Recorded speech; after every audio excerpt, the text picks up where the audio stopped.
Aplauso para nuestro Dios. Es bueno, fiel, generoso, Padre de misericordias, Dios de toda consolación. Vamos a abrir nuestras Biblias en Génesis capítulo 46,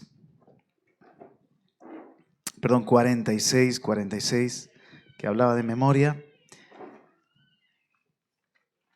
Me voy preparando por aquí. Bueno, para los que se han incorporado, para aquellos que se añaden en esta tarde, solamente deciros, para que no estéis perdidos, que en la primera noche el Señor nos daba una instrucción en Ezequiel 47, cuando habla acerca del río, de ese río que sale del santuario, y nos daba una instrucción de que hiciésemos las paraditas que hizo Ezequiel. Cada 1000 codos se detenía y entraba al río. Y primero se detuvo por los tobillos, luego se volvió a detener por las rodillas. Otra vez fueron 4. Otra vez el Señor le detuvo desde el nacimiento, iban caminando por la ribera a la orilla. Métete ahora. Y ya el agua, el río había crecido por los lomos, ya, ahí daba impresión el agua fresquita de aquel río. Y andan 1000 codos más, la última parada, dice que ya el río, cuando se mete, entra de nuevo al río. Y cuando ya se mete, dice que era un río que se debía cruzar a nado y no podía el profeta Ezequiel sostenerse, ir andando, sino que se lo llevaba la corriente. Y habla de ese río salutífero, de aguas salutíferas, de vida, que todo lo que toca lo sana, y que dice en el Salmo 46 que alegra la ciudad de nuestro Dios. Entonces, el Señor nos está hablando en diferentes sentidos. El tema principal es el potencial escondido. Esta mañana nos detuvimos ahí en el texto base, 2 de Corintios capítulo 4, pero al final de cada mensaje estamos viniendo juntos al altar, como diciéndole al Señor, nos metemos en el río. La primera noche, el agua por los tobillos representaba limpieza, perdón, que nos poníamos en paz con nuestro Dios.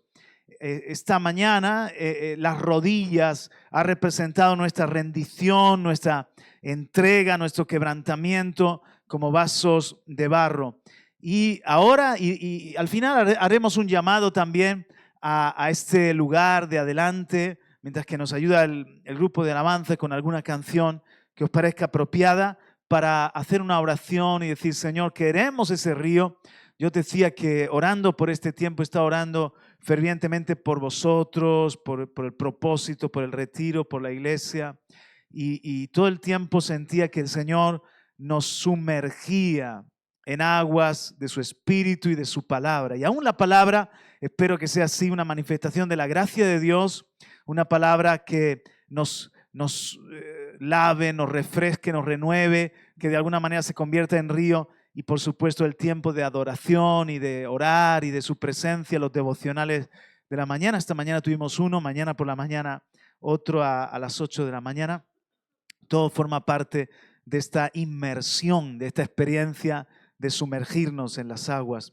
Y bueno, en esta tarde tengo una palabra con un título interesante, sugerente, de 66 a 70 y de 70 a 75. Bueno, ¿de qué nos va a hablar el señor Juan Carlos? También del potencial escondido, pero en este caso del potencial tiene mucho que ver con nosotros como campamento, con nosotros como comunidad, como iglesia local. Cada iglesia local es una compañía de profetas, cada iglesia local es un campamento de Dios, es una casa de oración. Y lo que antes fue escrito para nuestra enseñanza lo fue. La historia de Israel nos deja grandes regalos como lo que hoy vamos a descubrir. Os advierto que vamos a aprender, es una enseñanza, son cosas que fácilmente son aplicables, pero que requieren un poquito de nuestra atención. Empezamos por el número 66. Estamos en Génesis 46 y versículo 8. Me va siguiendo, tengo en las letras ahí a mi camarada y él va a estar muy atento de por dónde vamos. Mirad, versículo 8 de Génesis 46. Y estos son los nombres de los hijos de Israel que entraron en Egipto. Jacob y sus hijos. Rubén el primero.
De Israel, porque esos 70 que entraron, de ahí ha venido una descendencia cumpliéndose la promesa que ha sido grande como las estrellas del mar, como las estrellas del cielo, quiero decir, como la arena del mar, y para los judíos el que entraran 70 era muy importante. Pero aquí hace una cuenta y dice 66.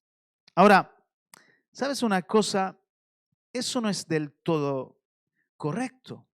Si avanzamos una más, 66 no es del todo correcto. Yo me he tomado la molestia de contar y de contar varias veces. Son 68 hombres y 2 mujeres, lo cual hace la suma de 70. Pero 3 ya estaban en Egipto, no entraron con Jacob. Ya estaban en Egipto José, Manasés y Efraín. O sea, debería decir 65. Sin embargo, se fuerza la escritura a decir 66. Pero en el versículo siguiente lo redondea a 70 porque mete, y mira si esto no es raro, a Manasés y Efraín, hijos de José, pero que ya estaban en Egipto. Pero a una hija, Dina, pero no habíamos quedado, Juan Carlos, que las mujeres no se cuentan, pues ahí la meten. Y a una nieta, Sera, ahí la meten.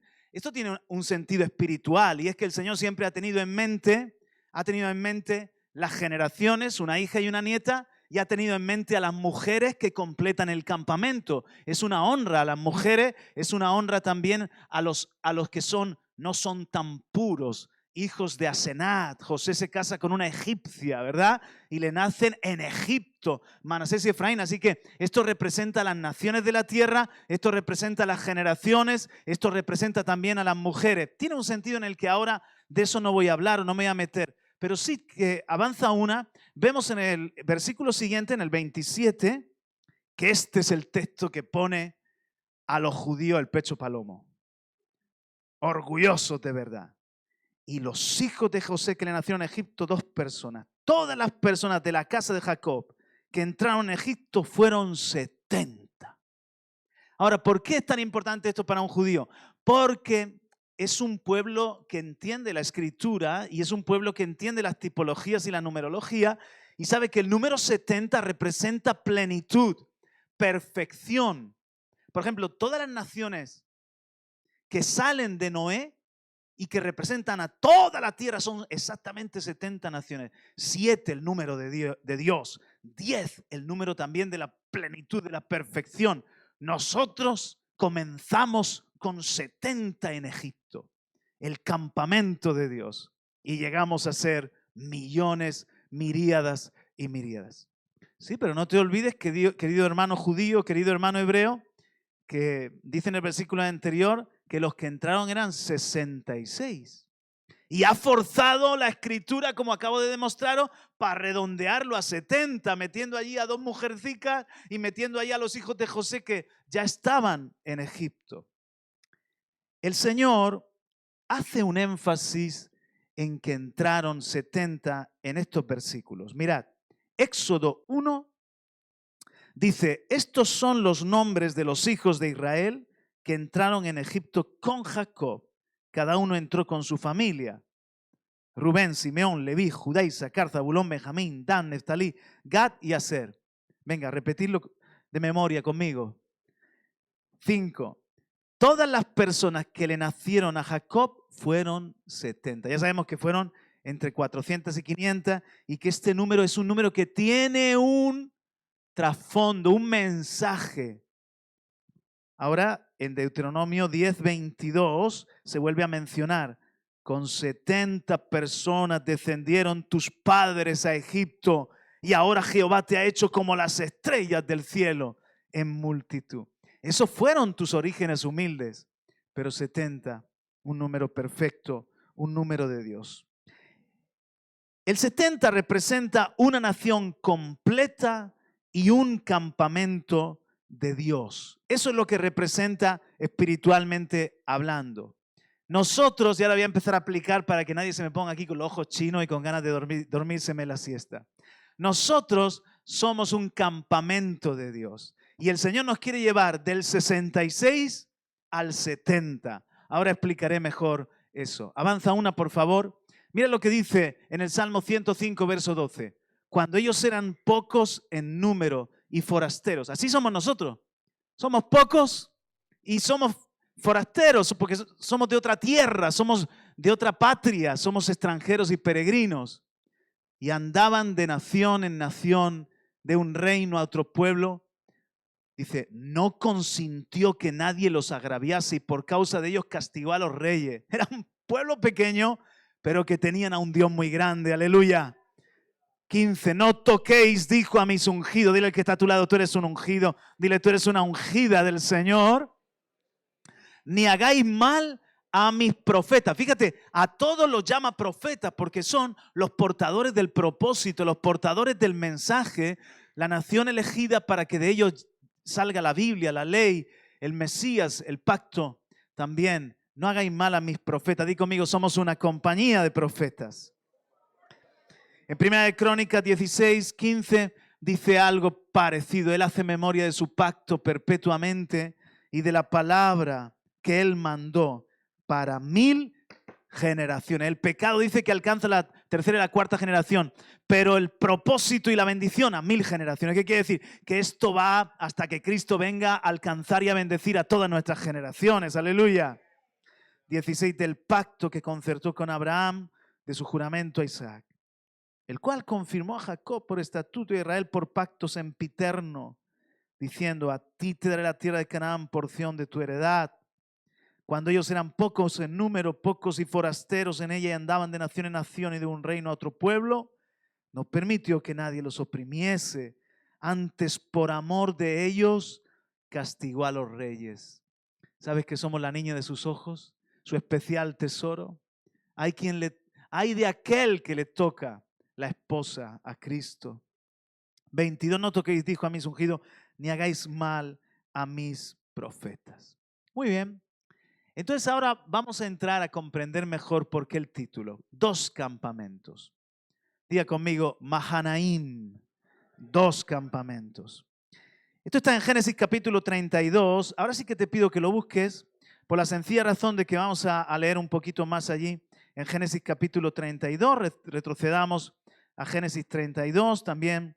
Vamos a proyectar algunos de los versículos. Dice en Génesis 32, 1.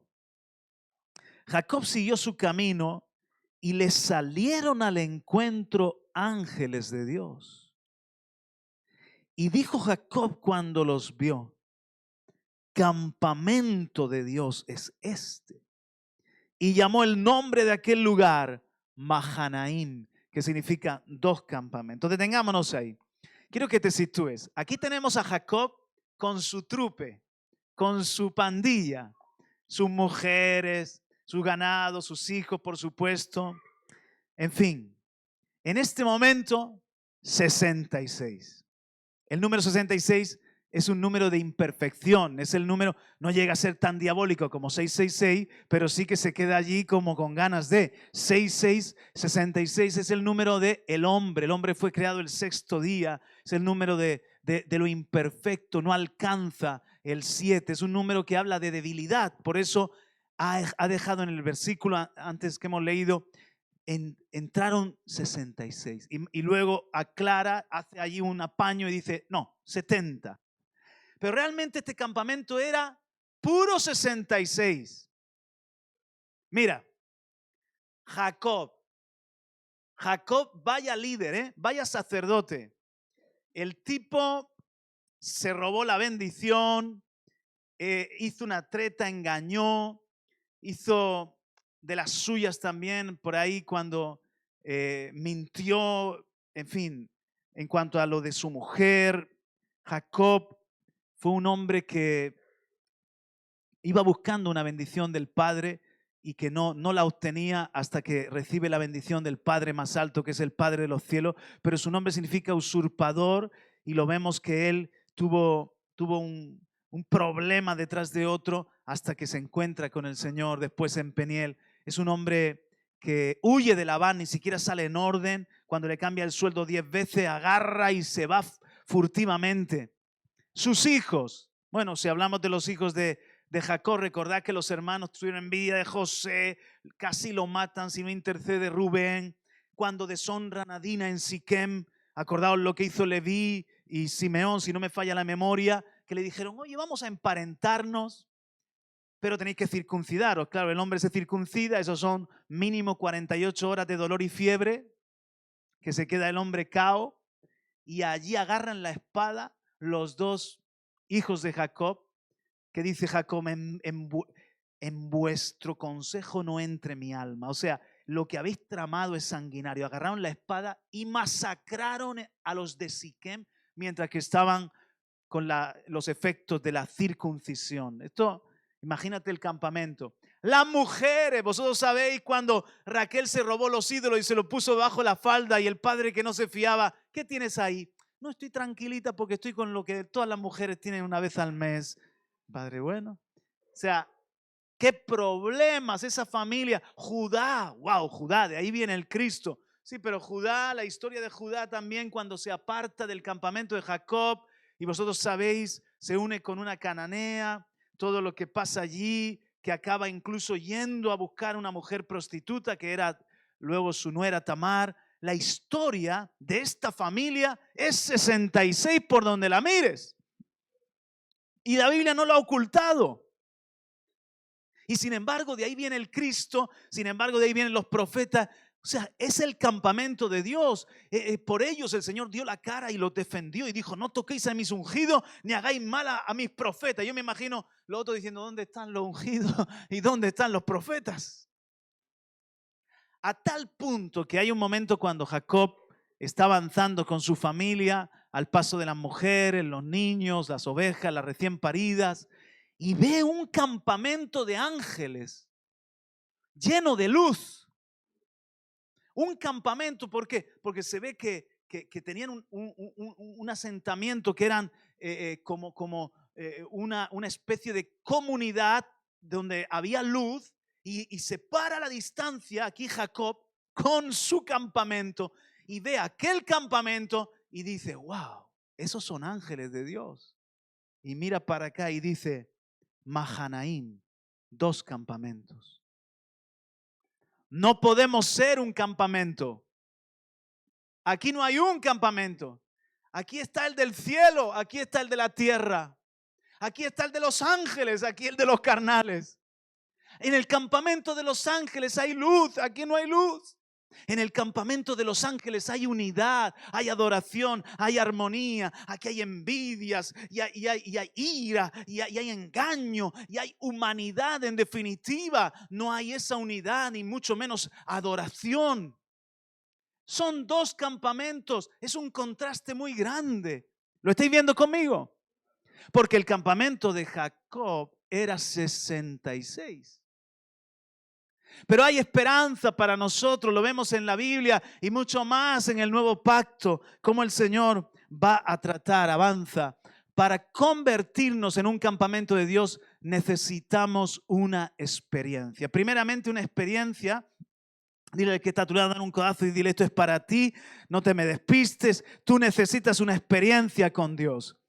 Primeramente, avanza un Peniel, muchas gracias, para que ese campamento pueda parecerse al campamento de los ángeles. El campamento de los ángeles no es 70, el campamento de los ángeles es 77. Es del cielo.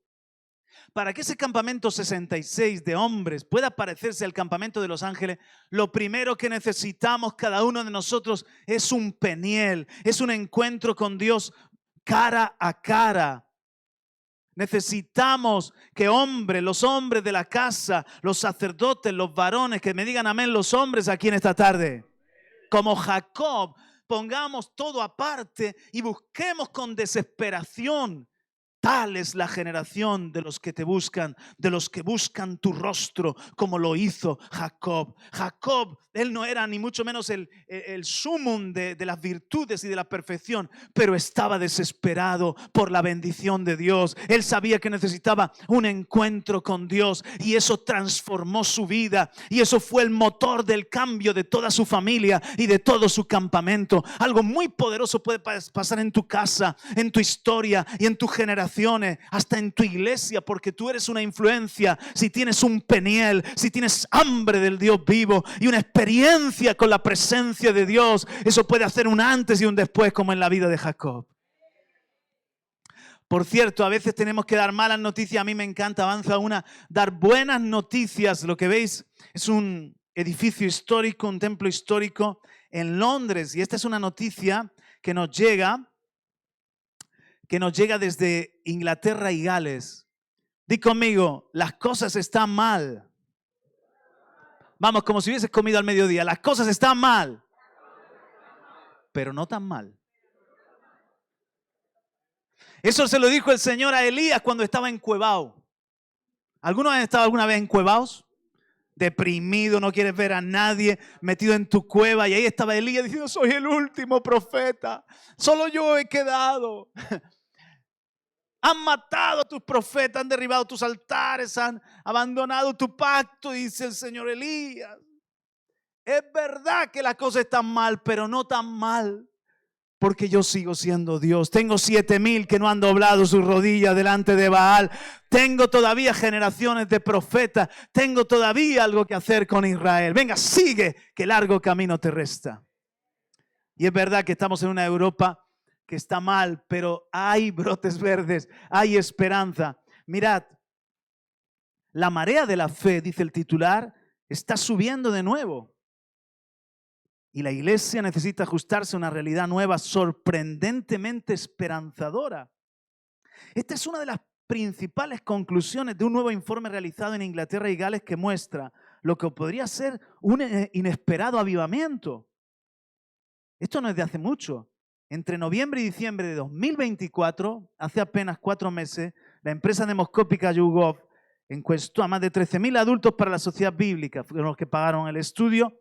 Los datos muestran que si en 2018 el 8% de la población asistía a cultos en una iglesia, en 2024 lo hace el 12%. Ha pasado de 3,7 millones a 5,8, un aumento del 56% en 7 años.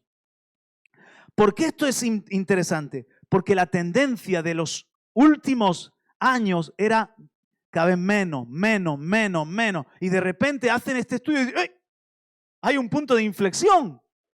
Y está comenzando a subir. Y se han quedado sorprendidos. Además, el crecimiento es especialmente visible entre los hombres. No digas Ave María Purísima, pero di aleluya. Gloria, gloria a Dios. Entre los hombres. Y entre los hombres entre 18 y 24 años. Ahora hay que hablar en lenguas o algo. Jóvenes que están con hambre de Dios, asistiendo. Una cifra que multiplica por 5 la del 2018. También es espectacular el crecimiento entre las mujeres, que se coloca en el 12%. En términos generales, los más jóvenes pasan del 4% de hace unos años al 16% actual. La iglesia se encuentra en un periodo de rápido crecimiento impulsado por los jóvenes adultos. Hermanos, Inglaterra de avivamientos, Gales. Yo estoy estudiando el avivamiento de Gales. Lo que pasó en 1904, impresionante. Una nueva generación, dice la Sociedad Bíblica, encuentra esperanza en el mensaje cristiano y en las comunidades cristianas consolidadas. Ser cristiano se está normalizando de nuevo y podría decirse que es incluso culturalmente atractivo. Además, en Inglaterra y Gales ha caído el llamado cristianismo nominal, que te preguntan, ¿eres cristiano? Dices sí, pero porque tus padres, tu abuelo, tu tatarabuelo, porque estás en un país supuestamente cristiano, pero ni voy a la iglesia ni me comporto como tal. Pues ya la gente no tiene la necesidad de identificarse como cristiano y dice no, porque ya el secularismo es tan fuerte que ya no tienen por qué identificarse como cristianos. Pero eso está haciendo también que los que de verdad sí son cristianos digan, si dicen sí soy cristiano, es porque tienen un compromiso con la Biblia o con asistir a la iglesia. Interesante, ¿a que sí? Pero ¿y qué de España, Juan Carlos? Eso está muy bien en Inglaterra, bendice Señor a mis hermanos de allá, pero ¿y en España? ¿Tenemos motivos de esperanza? Te comparto al menos 2. El primero, en esta nación nuestra, no hemos llegado a tener un tiempo de visitación como en Inglaterra, en Gales y en otros lugares. El Señor no lo debe. Entre otras cosas, porque podemos remontarnos a la historia y a la sangre que se ha derramado aquí en esta tierra de mártires quemados en hoguera, torturados o simplemente encarcelados, mandados a galeras. Hay sangre derramada en esta tierra y esa sangre de mártires es semilla de avivamiento y el Señor está deseando hacer algo grande en nuestra querida España y tenemos que prepararnos para grandes cosechas también. ¡Aleluya! Esto me lo dijo el Señor el otro día. Es grande la maldad de esta nación contra mí. Pero ¿sabes que hay algo que la está preservando? Me dijo el Espíritu, te lo quiero someter, que España es una nación refugio. ¿Sabes que en Israel había 6 ciudades refugio? El que cometía un crimen involuntario se podía refugiar allí. Las iglesias somos casas de restauración para esos asiliados, para esos refugiados que vienen de otras naciones. Dios extiende misericordia porque España, así como Estados Unidos y otras naciones de la tierra, se ha convertido en una nación refugio. Y eso está compensando nuestra maldad histórica, que como sabéis, tenemos, además de la sangre derramada en la guerra civil, 800 años de lucha entre cristianos y musulmanes, el expulsar a los judíos, el expoliarlos, a los musulmanes también. Todo eso son pecados históricos. Pero hay algo que está compensando. Dios extiende misericordia porque España recibe a extranjeros y a exiliados y es una nación refugio y no podemos dejar de serlo. ¿Por qué me miráis así de serios? Porque eso el Señor lo bendice. Y si hay una casa de refugio, somos las iglesias evangélicas.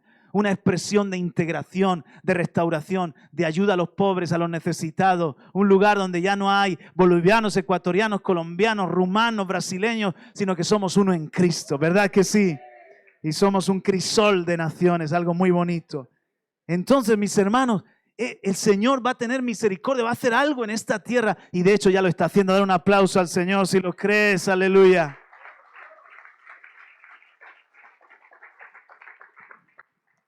Pero sigamos con Génesis 32 y el Peniel que tuvo Jacob, versículo 22. Y se levantó aquella noche, Génesis 32, 22, y tomó sus 2 mujeres y sus 2 siervas, sus 11 hijos, y pasó el vado de Jaboc. Los tomó pues, hizo pasar el arroyo a ellos y a todos los que tenía. Así se quedó Jacob solo. ¿Cómo se quedó? Solo. Y luchó con él un varón hasta que rayaba el alba. Y cuando el varón vio que no podía con él, tocó en el sitio del encaje de su muslo y se descoyuntó el muslo de Jacob mientras con él luchaba. 26. Y dijo que es una epifanía, una cristofanía, déjame porque raya el alba. Y Jacob le respondió, no te dejaré si no me bendices. Y el varón le dijo, ¿cuál es tu nombre? Y él respondió, usurpador, Jacob. Y el varón le dijo, no se dirá más tu nombre Jacob, sino Israel, que significa Dios lucha, el que vence, el que lucha con Dios y los hombres y vence, príncipe. Israel significa todo eso, porque has luchado con Dios y con los hombres y has vencido. Entonces Jacob le preguntó y dijo, declárame ahora tu nombre. Y el varón respondió, ¿por qué me preguntas por mi nombre? Y lo bendijo allí. 30. Y llamó Jacob el nombre de aquel lugar Peniel, que significa el rostro de Dios, porque dijo, vi a Dios cara a cara y fue librada mi alma. Y cuando había pasado Peniel le salió el sol y cojeaba de su cadera. Entonces, ¿cómo podemos escenificar esto? Ayúdame, hijo, ayúdame para que te despiertes tú también en esta tarde. ¿Cuál es el asunto para que lo visualicemos? Bueno, a ver, vosotros 6, poneros de pie ahí. Vosotros sois el campamento de los ángeles. Además que tenéis cara de ángeles todos vosotros. Poneros de pie ahí. Poneros de pie ahí. Muy bien. Vosotros 6, sí, eso es. Denle un café a esta gente. Venga, y ahora, toda esta fila. Vosotros sois el 6-6. Vosotros sois... Ale, ahí, al otro lado del arroyo Jaboc. Que aquí está la familia. Entonces, Enoc es Jacob. Y Jacob sabe que la clave, porque Esaú viene a matarlo, Esaú viene con 400 hombres a caballo, armado hasta los dientes, no suena a visita de cuñados, no suena a hagamos una barbacoa. Entonces Jacob lo sabe, está desesperado. ¿Y dónde busco ayuda? En el campamento de los ángeles con el que me he encontrado. Y él mismo, Jacob, ha dicho, tiene que decir, Mahanaim, 2 campamentos. Mahanaim, 2 campamentos. Pero un poco, Mahanaim, 2 campamentos. Mahanaim, aquí hay 2 campamentos. Muy bien. Ahora yo no, porque va a quedar un poco petulante. Samuel.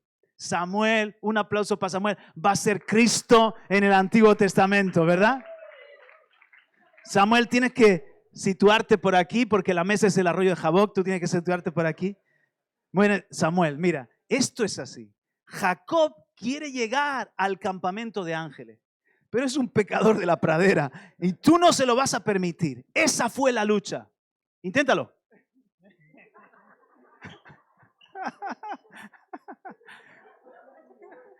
No es un baile, es una lucha, ¿vale? Es que está fuerte Samuel. Así toda la noche. Y por aquí, porque como todos sabemos, Jacob era del Real Peniel Balompié. Entonces, diblaba y para acá y para allá. Y el ángel de Jehová, que era Cristo, no le dejaba avanzar. Pero hay un momento que Jacob, ahora vamos a significar otra cosa. Hay un momento que Jacob se da cuenta de que no está peleando con cualquiera. Que en su desesperación, con el que, si tú estás en contacto con Jesús, se nota porque se nota. Si tú estás con alguien y dices, no sé si conozco a Jesús, creo que, déjate de rollo, que tú no lo conoces. Que si te pasa un tren por encima, tú lo notas. Que si tocas un cable de alta tensión, tú no dices, ¡ay, qué calambre! Entonces, si tú estás con el Cristo de la gloria, tú lo notas, tú te toca y tú estás con Él y lo notas, que es algo que viene de arriba, que es algo grande, ¿sí o no? ¡Aleluya! Entonces, Jacob se da cuenta y dice, si yo no necesito llegar allí, yo lo que necesito es la bendición de Él. Y entonces hace algo. Tírate al suelo y agárrate al pie de este. Entonces ahora, Samuel, tú te quieres ir. Pero Jacob dice, no te dejaré hasta que no me bendiga. Díselo. No te dejaré hasta que no me bendiga. Ya, gracias a todos. Un aplauso a todos los actores aquí. ¿Lo estáis viendo? Os he hecho sudar un poco. Esa fue la historia. Se aferra a Jesús como María Magdalena cuando resucita y lo agarra y le dice, María, déjame, que tengo que ir a mi padre y a vuestro padre, tengo que presentarle la victoria.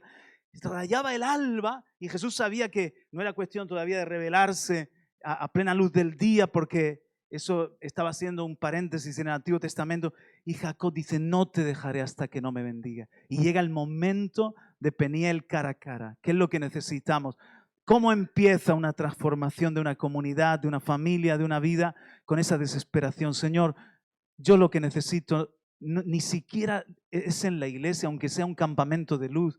Ni siquiera es un predicador, un pastor. Necesito quedarme contigo a solas, derramar mi alma, pasar la noche en vela, ya no como antes en jarana o yo qué sé, viendo tonterías en la televisión, sino que pasar la noche desvelado por tu presencia, hambriento de un toque, queriendo conocerte, que transforme mi vida. Y ya no fue más usurpador, sino que su nombre fue Israel, un vencedor. Y así es como Dios nos ve a cada uno de nosotros. Tú no tienes por qué vivir ya en mendicidad espiritual, en migajas, en mentiras, en rejuegos, en doble vida y nada por el estilo, sino que el Señor te dice vencedor, vencedora, príncipe de Jehová, princesa de Jehová.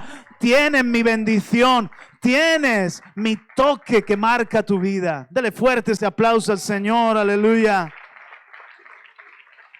Avanza una más.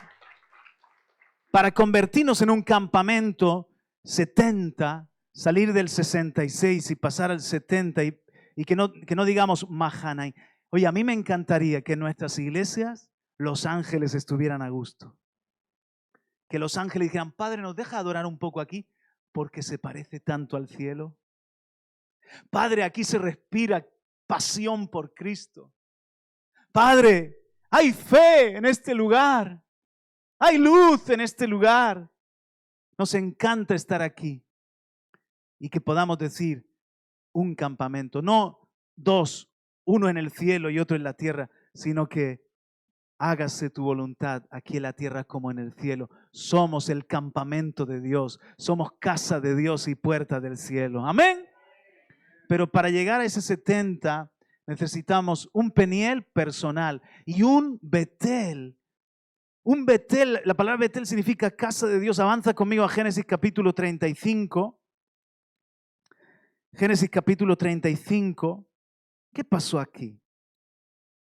Que la experiencia de Jacob en este momento trasciende a su casa. Y dijo Dios a Jacob, verso 1, levántate y sube a Betel. Casa de Dios significa. Y quédate allí. Y haz allí un altar al Dios que se te apareció cuando huías de tu hermano Esaú. O sea, la experiencia de Peniel tiene que ser para toda tu casa, hijo. 2. Entonces Jacob dijo a su familia y a todos los que con él estaban, quitad los dioses ajenos que hay entre vosotros y limpiaos y mudad vuestros vestidos y levantémonos y subamos a Betel. Y haré allí un altar al Dios que me respondió en el día de mi angustia y ha estado conmigo en el camino que he andado. Vamos a adorar, pero no de cualquier forma. Versículo 4. Así dieron a Jacob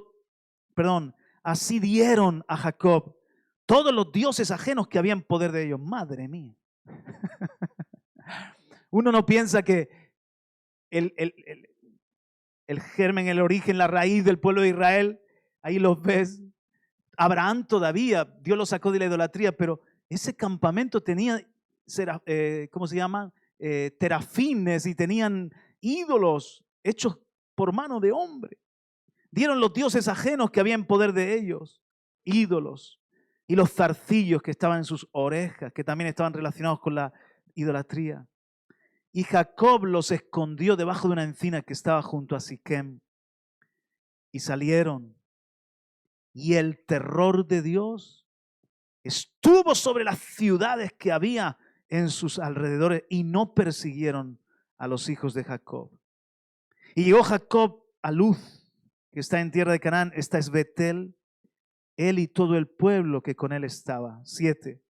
Y edificó allí un altar y llamó al lugar El Betel, Dios, el Dios de Betel, porque allí le había aparecido Dios cuando huía de su hermano. Entonces murió Débora, ama de Rebeca, y fue sepultada al pie de Betel, debajo de una encina, la cual fue llamada Lombacut. Apareció otra vez Dios a Jacob cuando había vuelto de Padán Aram, y le bendijo y le dijo, tu nombre es Jacob. No se llamará más tu nombre Jacob, sino Israel será tu nombre. Y otra vez le afirma y llamó su nombre Israel. 11. También le dijo Dios, yo soy el Dios omnipotente. Crece y multiplícate. Una nación y conjunto de naciones procederán de ti. Reyes saldrán de tus lomos. Otra vez la palabra lomos allí. La tierra que he dado a Abraham y Isaac, la daré a ti, a tu descendencia después de ti. Daré la tierra. Y se fue del Dios del lugar en donde había hablado con él. Y Jacob erigió una señal en el lugar donde había hablado con él, una señal de piedra. Y derramó sobre ella libación, echó sobre ella aceite y llamó Jacob el nombre de aquel lugar donde Dios había hablado con él, Betel. Ahora, lo que acabamos de presenciar es una transformación que va más allá de un hombre, de un individuo, y que afecta a una comunidad que es la casa, podemos decir, Juan Carlos, la casa, pero eran entre 300, 400, hasta algunos piensan más personas, el campamento 70 varones, pero fijaos, era una comunidad. La experiencia de Peniel ahora se traslada a Betel y hay purificación y hay un mudar de vestidos y hay un lavarse, hay expulsar los ídolos que tenían ahí en medio.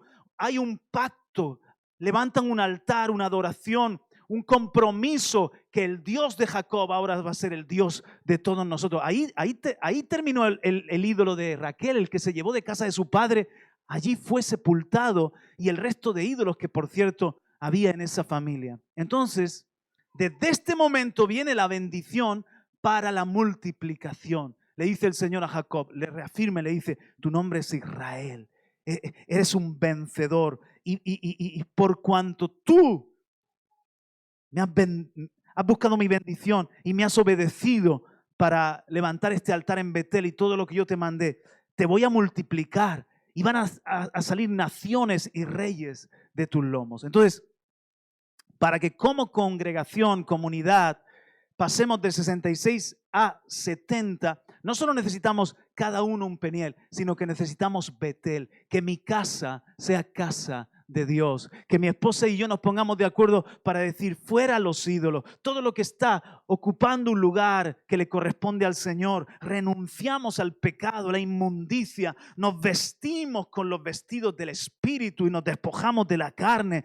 Hijos, vamos a levantar un altar juntos, vamos a servir al Dios de Abraham, de Isaac y de Jacob, a nuestro Dios y Padre de Jesucristo. O sea, es algo ya que afecta a la familia. Pero ¿qué tal si las familias de la iglesia estamos en este sentir de entrega, de santificación, de honrar a Dios? ¿Saben lo que va a pasar, mis hermanos? Que poco a poco nos vamos a parecer más al campamento de los ángeles, al 70. Vamos a ser menos. Esa gente fue tratada por el Señor. Si estudian Dios trató con José, Dios trató con Judá, Dios trató con los hermanos, Dios trató con Raquel. Todos pasaron un proceso. Dile al que está a tu lado, vamos a pasar procesos. Porque en la medida en la que aquí, en palabra y espíritu, en cada iglesia de España, podamos ser un campamento de ángeles, un campamento de Dios, vamos a poder tener influencia, vamos a poder ser de bendición, vamos a poder cumplir el propósito de Dios. Se va a liberar el potencial escondido, ya no solamente el potencial personal, tenemos un potencial impresionante, aunque a veces no nos lo creamos, pero hermanos, somos esa comunidad que dice, no hagáis daño a mis ungidos, no toquéis a mis profetas. Y Dios puso terror en los reyes de la tierra. Esos somos nosotros, los que portamos el mensaje de vida, de salvación, de esperanza, la única verdad, porque Jesucristo es el camino, la verdad y la vida. Este mundo es una mentira, todo es hoy en día una falsedad, pero nosotros somos el pueblo de la verdad y somos el pueblo, aleluya, que tiene una respuesta auténtica en el amor de Dios para España y para nuestras ciudades y para nuestros pueblos. Y lo quiere dar un aplauso al Señor, aleluya. Qué tremendo, ¿verdad? Cómo Dios va. Entonces esa es la aventura de cada iglesia local, de las familias, que poco a poco el Señor va, wow, a veces sufrimos con un hijo pródigo, pero Dios trata con él. Dios trata con ella.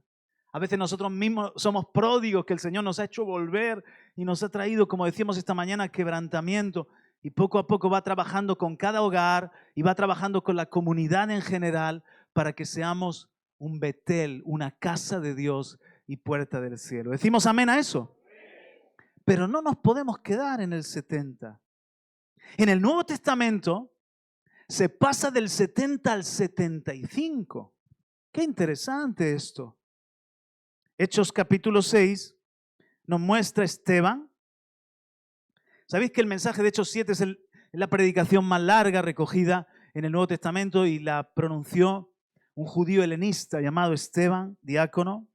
Pero dice en el verso 8, de Hechos 6, 8, y Esteban, lleno de gracia y de poder, hacía grandes prodigios y señales entre el pueblo.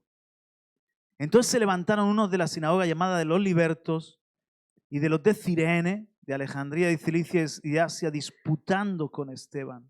10. Pero no podían resistir a la sabiduría y al espíritu con que hablaba. Entonces sobornaron a unos para que dijesen que le habían oído hablar palabras blasfemas contra Moisés y contra Dios. 15. Entonces todos los que estaban sentados en el concilio, lo llevaron a un concilio, al fijar los ojos en él, vieron su rostro como el rostro de un ángel. En Hechos 6:9, justo antes del discurso de Esteban, se nos presentan sus antagonistas directos, es decir, quienes lo confrontaron y terminaron también matándolo. ¿Quiénes fueron? Primero dice los de la sinagoga de los libertos, que eran judíos que habían sido esclavos y les habían dado la libertad.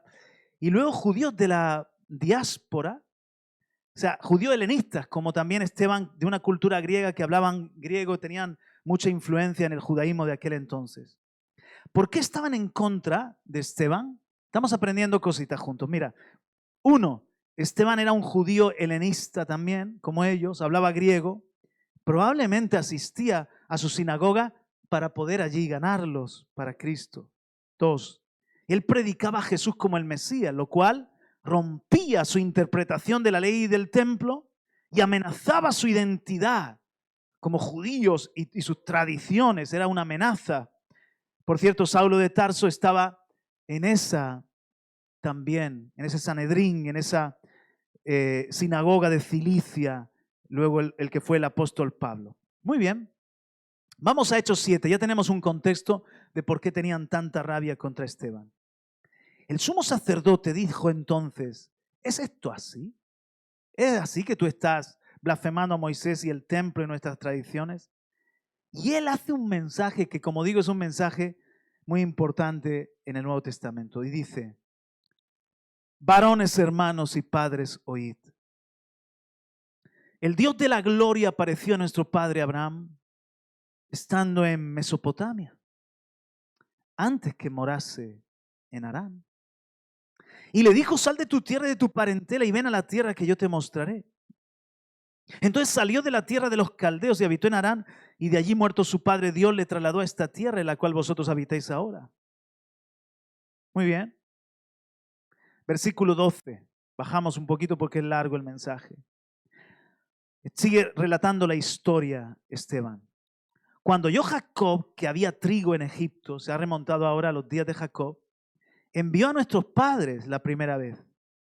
Y en la segunda, José se dio a conocer a sus hermanos y fue manifestado a Faraón el linaje de José.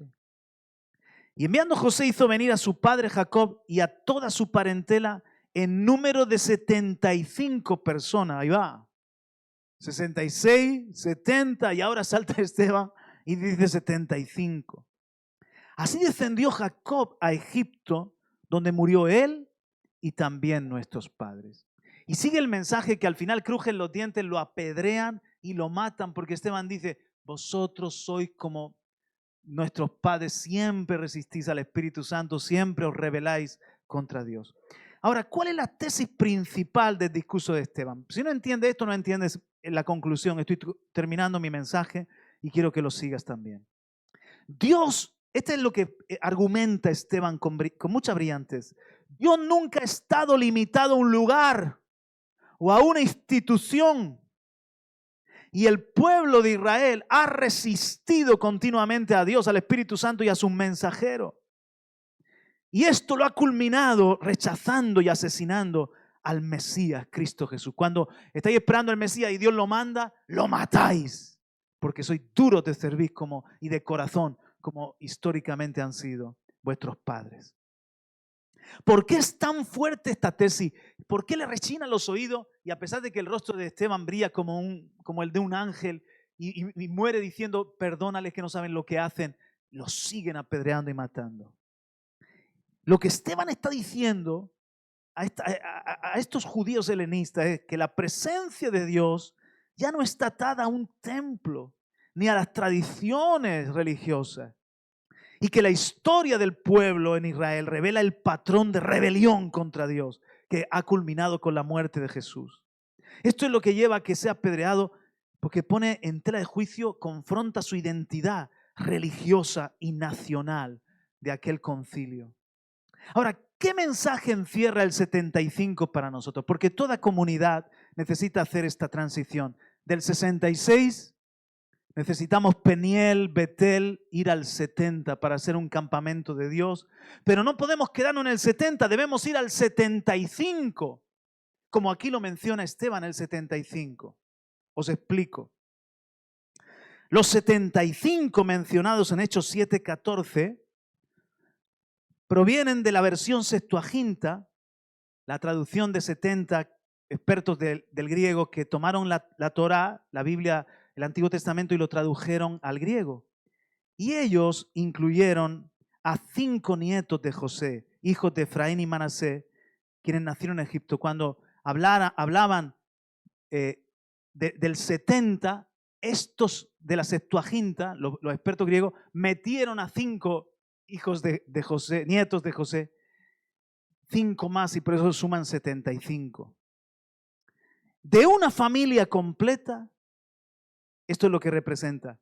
El 70 es una familia completa, o sea, un campamento de Dios. El número 70, perfección. Pero el 75 nos habla de una nación en formación. Nos habla de que no nos quedamos en 70, nos seguimos multiplicando. A José le siguen naciendo nietos en Egipto. Efraín y Manasés también tienen sus hijos. El pueblo en Egipto se multiplicó de una forma prodigiosa. Una plenitud inicial se está expandiendo más allá de lo esperado. ¿Qué tiene que ver esto con nosotros, Juan Carlos? El 75 simbólicamente puede ser interpretado así. 70, la plenitud del plan de Dios. Pero no nos podemos quedar en el 70. Hay que añadirle gracia, porque de gracia recibimos y gracia damos. Porque no nos podemos quedar diciendo, qué campamento tan bonito somos, qué familia tan especial. Y ¿verdad que los ángeles estarían a gusto aquí con nosotros? Gloria a Dios, qué altar poderoso. No nos podemos quedar en el 70 porque nos convertiremos en una religión, en un club, en lugar de un río, en una laguna, en un mar muerto. Debemos sumarle la gracia, debemos ir al 75. Es exceder, es entrar a una nueva etapa en el pueblo de Dios. Ponte la mentalidad de los israelitas. El que Esteban dijera 75 les molestó. Nosotros no somos 66. Pero 70 entraron en Egipto con nuestro padre Jacob. Somos el 70, somos la nación de Israel. Y dice Esteban, ese es vuestro problema, que os habéis quedado en el 70 y os creéis perfectos y estáis anclados en vuestra religiosidad. Hay que ir al 75. Este 75 les confrontó. Dios quiere obrar más allá de lo que los líderes judíos pensaban. Dios quiere romper nuestras estructuras y nuestros límites. El 75 subraya la expansión del pueblo de Dios, preparándose para incluir a los gentiles. ¿Por qué? Porque los hijos de José que le nacieron en Egipto estaban mezclados con los egipcios y nacieron, por cierto, en Egipto. Entonces representan también a las naciones gentiles. Diga conmigo, la gracia de Dios. Fuera de Canaán, todo esto pasó fuera de Canaán, en Egipto. Entonces no les gustaba para nada lo que representaba este número. Seguimos. Uno más. Cuando Esteban menciona 75, lo hace en un discurso que termina acusando a sus oyentes de rechazar al Mesías. Mencionar 75 apunta a que Dios estaba obrando más allá de los líderes judíos. En resumen, perdón que me he puesto a leer lo que antes he leído. En resumen, el 75, esto es lo que representa tipológicamente. Diga conmigo, expansión. Diga conmigo, nueva etapa. Diga conmigo, la gracia. Y esto no lo repitas. Un número de transición que apunta a la obra divina, que no se limita a estructuras previas. Diga conmigo, Dios ilimitado. Diga conmigo, Dios rompe estructuras. Entonces es una advertencia. Este 75, podemos convertirnos en un campamento de Dios o en una compañía de profetas y morir de éxito. Qué agustico que estamos, qué bien que estamos, que no se nos metan muchos carnales, que esto es el cielo en la tierra. Y el Señor dice, no sintáis una buena iglesia y un buen campamento y etcétera. Hay que multiplicarlo, esto hay que sacarlo para afuera, esto hay que incomodarse, hay que extender gracia para los cananeos, para los egipcios, hay que llevar más allá de lo que hemos alcanzado. ¡Aleluya! Qué bonita es la palabra, ¿eh? Qué mensaje, porque no son solo para Israel, son para nosotros. Avanza una. Debemos pasar del 70 al 75, porque en esa suma de 5 hay una confrontación con la gracia. La gracia siempre me incomoda, la gracia siempre me confronta. La gracia siempre me dice, hey, qué bien que has recibido misericordia, da misericordia. Qué bien que Dios te ha bendecido con gracia sobre gracia. Este año 2025, multiplicación de gracia, gracia sobre gracia, gracia multiplicada. Pero eso no es para que tú hagas tu fiesta de gracia. Esto es para que lleves la gracia a muchos que la necesitan. La gracia nos confronta. para que saltemos nuestros límites. Expansión, nuevas etapas, todo eso nos habla ese 5. Es una plenitud inicial, el 70, que se expande más allá de lo esperado. Esto es lo que Dios quiere hacer con palabra y espíritu y con cada iglesia. 66, pero entonces vamos a buscar el Peniel y el Betel, 70, pero entonces no nos quedamos allí, a por el 75. Aplico esto a los 120, para terminar. Los 120 eran 66. Madre mía, piensa en los 12. Tomás metiendo el dedo, incrédulo. Y Pedro, impetuoso, cortando orejas, negando a Cristo. Los hijos del trueno, Boanerges, Señor, que baje fuego del cielo y los destruya. Danos un lugarcico a tu derecha y a tu izquierda. Y los otros, no te creas que es que los otros decían, pero bueno, no sois espirituales, sino que los otros estaban enfadados porque decían, la derecha es para mí, la izquierda es para este. Estaban igual todos en competencia, ¿verdad? Hablaban a ver quién, cuando el Señor sea ya el rey, porque ellos pensaban que iba a ser el rey de los judíos, a ver quién va a ser su lugarteniente, ¿no? A ver quién va a ser más importante. Cuando derramó el frasco María y Judas se puso mal, todos también se pusieron mal diciendo qué desperdicio, o sea, y por eso varias veces Jesús dijo, pero ¿hasta cuándo tendré que soportar? Incrédulos que soy, tan incrédulos soy que aún resucitado pensáis que soy un fantasma, traedme pescado y pan, que de verdad he resucitado. 66. Pero el Señor es bueno y nos tiene paciencia y trabaja con nosotros como trabajó con Israel, como trabajó con los 120. Aleluya. Puede dar ese aplauso si quiere, así veo un poquito de agua.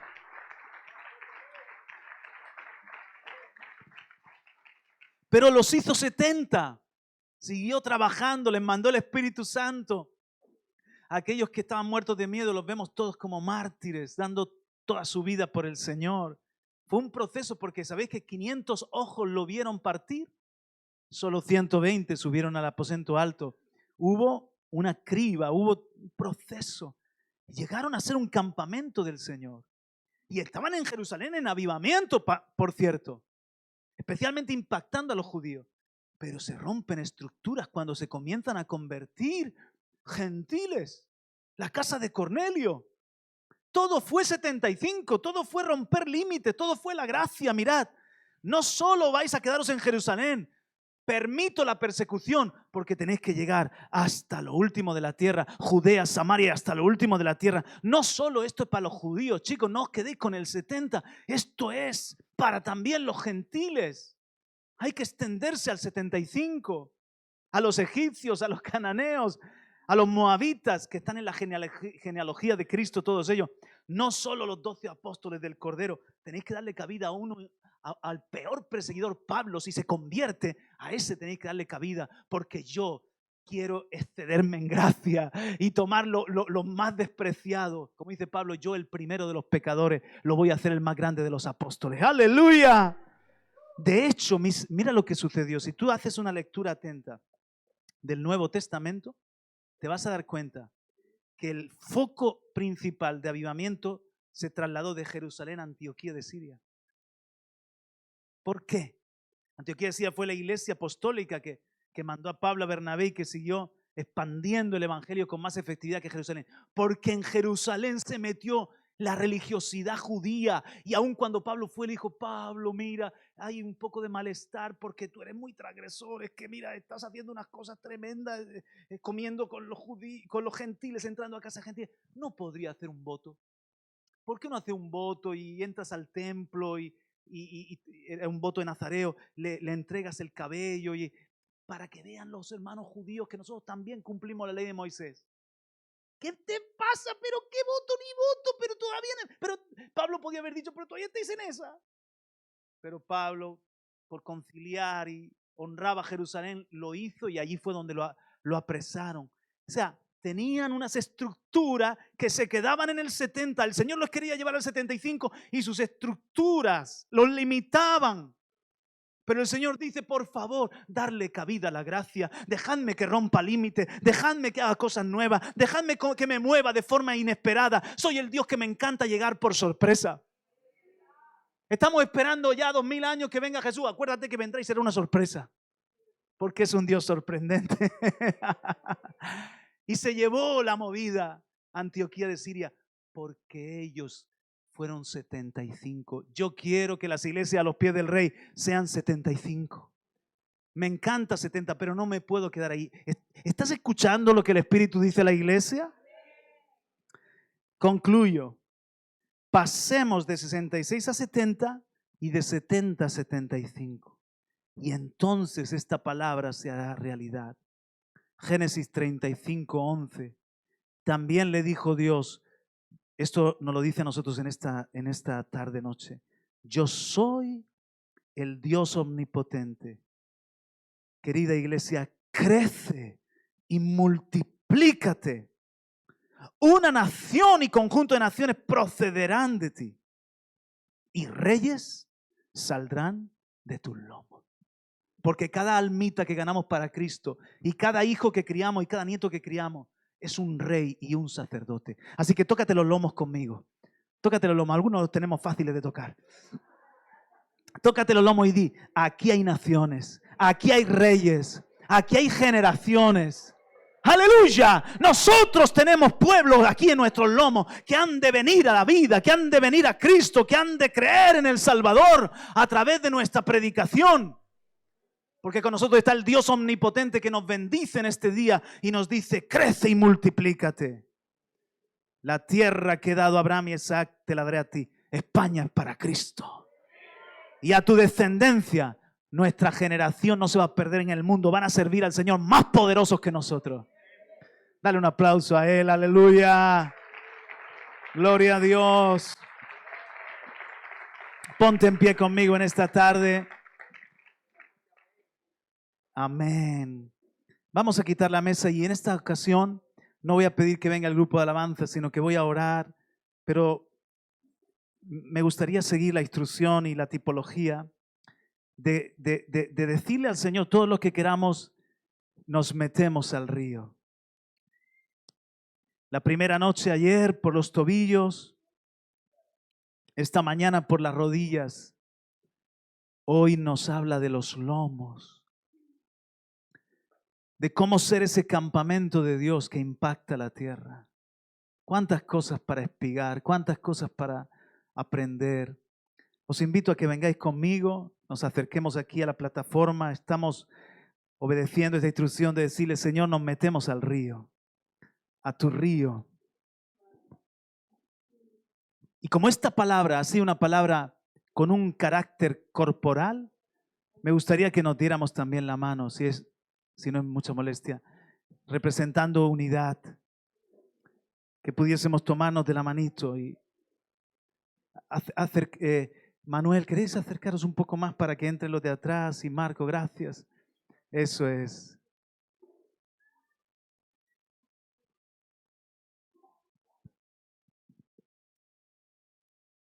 Padre,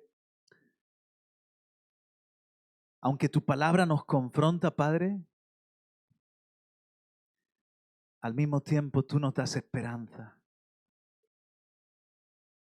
Sin estar en los días de la gracia, trataste con aquella familia de Jacob tan problemática. Y los convertiste en los patriarcas, en los ungidos, en los profetas. Los llevaste del 66 al 70. Pero Israel se quedó allí. Y ahí siguen todavía, en su orgullo nacional, en su identidad patria, diciendo nosotros somos los que entramos 70 a Egipto, nosotros somos los que tenemos la bendición de Abraham. No han entendido la gracia escandalosa cuando llegó el Mesías sin apariencia, sin atractivo. Cuando llegó el Mesías y solo atendió a las ovejas perdidas de la casa de Israel. Pero después sus discípulos llevaron este evangelio a todas las naciones de la tierra. A pesar de que tú ya lo anunciabas en toda la Escritura, que no elegiste a Israel para excluir a las demás, elegiste a Israel para servir a las demás. Porque tú eres el Dios de toda carne, de toda la tierra, que amas a todos los hombres. Pero ya en el pacto de la gracia tú trataste con esos 120, con esos discípulos tuyos especialmente, con los 12. Y vemos el mismo proceso que de 66, de tan llenos de carne y sangre, los llevaste a ser gente del Espíritu, un campamento de luz, un campamento de Dios. En todos los hechos de los apóstoles hay ángeles todo el rato, ángeles hablando, ángeles actuando, ángeles interviniendo, ángeles, porque los ángeles estaban a gusto con esa iglesia primitiva. Pero te doy gracias que, a diferencia de Israel, ellos llegaron al 75. No fue casualidad que Esteban leyó de la Septuaginta, que Esteban citó a los 5 hijos, nietos de José, hijos de Manasés y Efraín. Eso fue inspirado a remover las estructuras rígidas de aquel Sanedrín, de aquel concilio, para decirle: Dios sigue amando, Dios sigue salvando, Dios sigue cediéndose.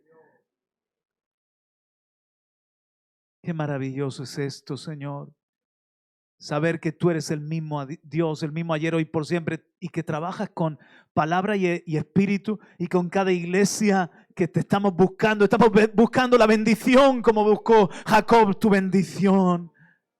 Necesitamos Peniel, Señor, los hombres, las mujeres, los jóvenes, necesitamos avivamiento, un toque, una bendición cada día, Señor, que marque nuestra vida con tu presencia. Necesitamos también Betel.